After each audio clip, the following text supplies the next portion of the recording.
Bueno, la sesión de hoy habla sobre los cocientes de probabilidad. Hemos elegido esta sesión porque los residentes, a raíz del Congreso Evolucional, empezaron a preguntar sobre qué era este término, querían hacer trabajos sobre ello sin saber exactamente a qué nos dirigíamos. Por lo tanto, los objetivos de la sesión de hoy es describir una serie de conceptos que nos van a permitir identificar pruebas tanto de exploración complementaria como de pruebas de exploración física que sean de mayor utilidad para nuestro diagnóstico en los procesos clínicos que van a presentar nuestros pacientes. Hemos visto en muchísimos trabajos que vamos utilizando pruebas, ya digo, tanto de exploración física como de exploraciones complementarias, que las tenemos ya arraigadas en nuestro interior, hacemos una pequeña inercia y realmente no sabemos si funcionan o no funcionan y si están viendo lo que nosotros queremos conocer. Por lo tanto, ¿cómo identificaríamos esas técnicas que debemos utilizar y cuáles serían aconsejables abandonar en nuestra rutina diaria para diagnosticar a nuestros pacientes? Por ejemplo, tenemos una chica, Rosa, jovencita, sin ningún problema de salud, y dice que desde hace 24 horas y de forma brusca comienza con un dolor en garganta cuando trabaja. La fiebre se la termometra, tiene 38 y pico, y no ha tosido ni ha estornudado. ¿Esta paciente tiene una faringitis aguda estreptocócica? ¿Por qué esta pregunta? Porque la faringitis puede ser vírica y necesitaría un tratamiento sintomático. En cambio, si fuese estreptocócica, ya tendríamos que indicar un tratamiento antibiótico, porque ya esto está demostrado que mejora los síntomas del paciente, la diseminación, todo esto. Entonces nosotros deberíamos de diagnosticarla o hacer alguna exploración física, alguna exploración complementaria, para llegar a ese diagnóstico que sí que nos va a valer. Y a la hora de seleccionar esa prueba, tendremos que tener en cuenta aspectos como la accesibilidad de la prueba a nuestro centro, la prevalencia de la enfermedad que estamos queriendo diagnosticar, los efectos indeseables que pueda tener esa prueba y la fiabilidad, la validez y la utilidad de la prueba diagnóstica. Vamos a repasar estos conceptos. La fiabilidad. Hablamos de fiabilidad cuando el test que nosotros estamos utilizando es reproducible a repetirlo en el mismo examinador o en otro examinador y en contextos iguales o diferentes al que nosotros nos encontramos. La validez es el grado en que los resultados de una medición corresponden al fenómeno real, a la verdad de lo que estamos midiendo. Esa validez puede ser tanto interna, que es la capacidad que tiene la prueba para medir lo que realmente pretendemos medir, o es externa, que es el grado en que los resultados son extrapolables o generalizables. Y la utilidad es el provecho que nosotros le vamos a sacar a esa prueba o exploración complementaria para que nos ayude a cambiar nuestra decisión diagnóstica. Entonces ahora vamos a repasar una serie de conceptos que nos van a ayudar a entender lo que son los cocientes de probabilidad. Empezamos por la prevalencia. La prevalencia es el porcentaje de personas que padecen la enfermedad en un periodo de tiempo. Si nosotros hacemos un cuadradito de estos de 2 por 2, vemos que la prevalencia es todos los que están enfermos entre todo el conjunto de la población. Esta prevalencia también se llama probabilidad preprueba, que son la proporción de pacientes que tienen esta alteración antes de que nosotros realicemos esa prueba. Sensibilidad es la capacidad de la prueba para detectar una alteración cuando ésta está presente. Sería los que tienen la prueba positiva de los enfermos entre todos los que están enfermos. Y la especificidad es la capacidad que tiene la prueba para descartar a los pacientes que realmente están sanos. Por lo tanto, sería los sanos con la prueba negativa entre todos los sanos. Pero normalmente en clínica, a nosotros lo que más nos interesa es saber si el resultado, tanto positivo o negativo de la prueba, es correcto o no es correcto. Es decir, la probabilidad de que el paciente tenga realmente la enfermedad o no, tras aplicar nosotros esa exploración o esa prueba complementaria. Estos son los valores predictivos. Volvemos a coger nuestra tabla de 2 por 2. Valores predictivos. El valor predictivo positivo sería los sanos con la prueba diagnóstica positiva entre todos los que tienen esa prueba diagnóstica positiva. Y el valor predictivo negativo... Enfermos. Perdón, enfermos. Enfermos. Enfermos. Claro. Y el valor predictivo negativo sería los sanos con la prueba negativa entre todos aquellos que tienen la prueba negativa. O sea, los verdaderos sanos o los verdaderos positivos, digamos. Los valores predictivos son mucho más útiles clínicamente, pero son muy variables porque dependen tanto de la probabilidad de la prueba o prevalencia. Por lo tanto, cuando tenemos una enfermedad que es poco prevalente, va a disminuir el valor predictivo positivo y va a aumentar el valor predictivo negativo. Por lo tanto, las pruebas diagnósticas siempre van a funcionar mejor cuando la prevalencia de la enfermedad es mayor. Y recordar siempre que tanto la sensibilidad como la especificidad no se modifican al variar la prevalencia. Por lo tanto, ya nos encontramos en el medio de la sesión clínica. Los cocientes o razones de probabilidad o likelihood ratio o razón de verosimilitud se le llaman de diferentes formas. Estos parámetros son independientes de la prevalencia de la enfermedad, por lo tanto nos van a ser muchísimo más útiles.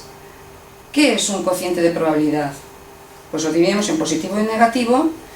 El cociente de probabilidad positivo es el cociente en la probabilidad de tener un resultado positivo en enfermos entre la probabilidad de un resultado positivo en los sanos, en los no enfermos.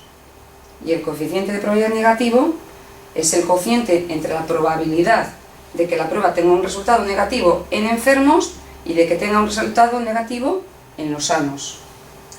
Parece un poquito trabalenguas, pero si lo ponemos de esta otra forma, ¿cómo podemos interpretarlo? Quizás se entienda un poquito mejor.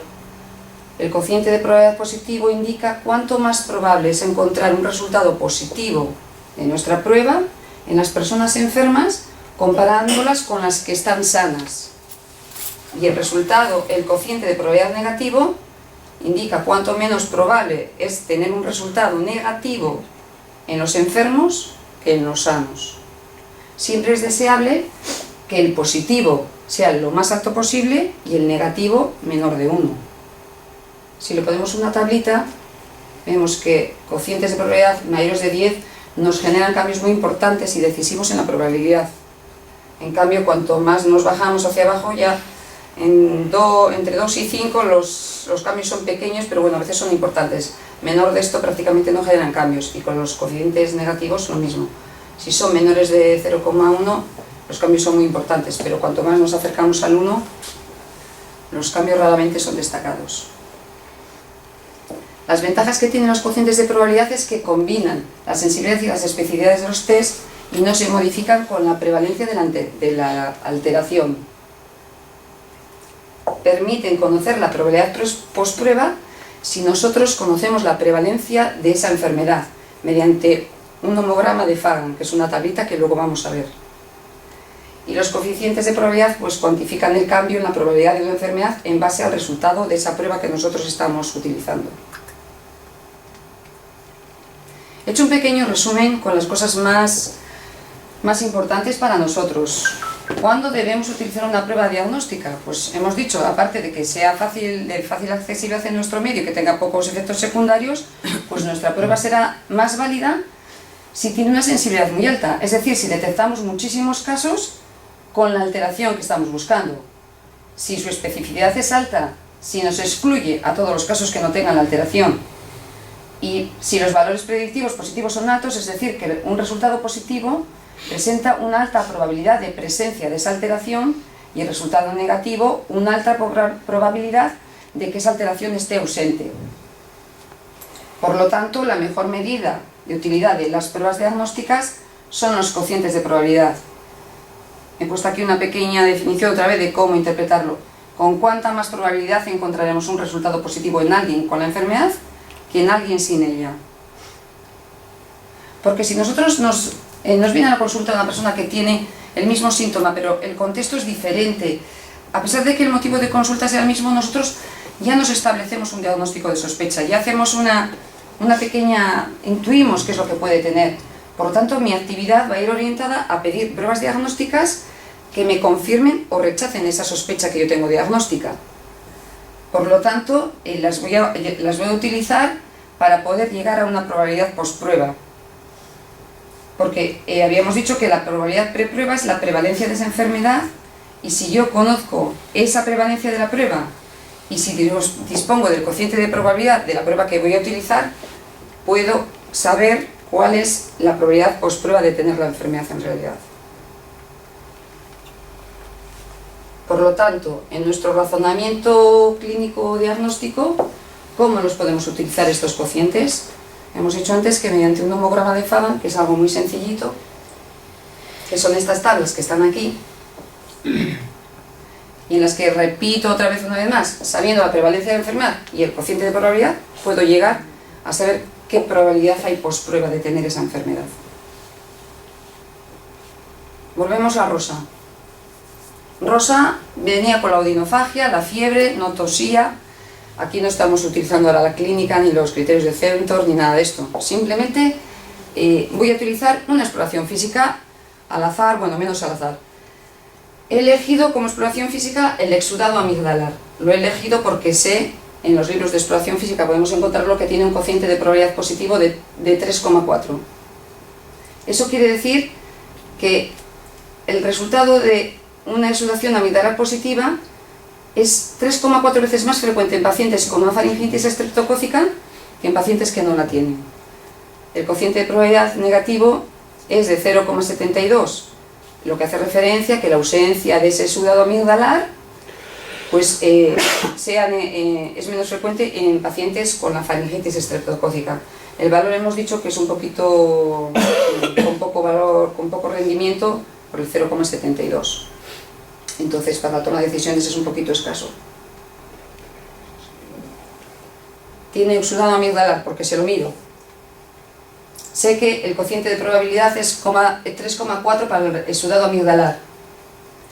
Sé que la prevalencia de enfermedad es un 10% en adultos, anda entre un 5 y 10% de faringitis estreptocócica en los adultos.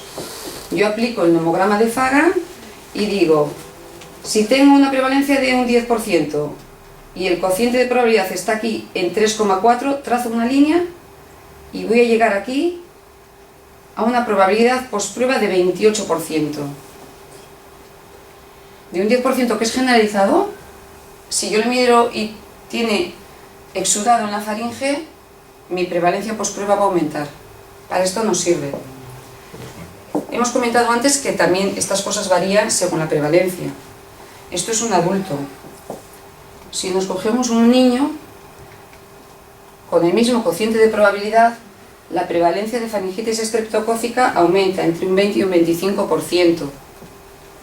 Si yo vuelvo a aplicar mi nomograma y salgo desde aquí, desde el 25, con el mismo cociente de probabilidad, la prevalencia posprueba aumenta muchísimo, un 53%. Al final esto nos sirve para tomar nuestras decisiones, no vamos a estar todo el día mirando los cocientes de probabilidad o no, en cuanto tenemos un paciente delante, pero sí que debemos de conocer qué pruebas nos van a tener más rendimiento, más utilidad al llegar a un diagnóstico que no. Por lo tanto, tendríamos que abandonar cosas que hacemos habitualmente por las cosas que realmente tienen su validez en la clínica y que nos van a ayudar a apoyar esa hipótesis diagnóstica que hemos realizado previamente. Para eso sirven los cocientes de probabilidad. Con esto acabamos la sesión. Si tenéis alguna duda...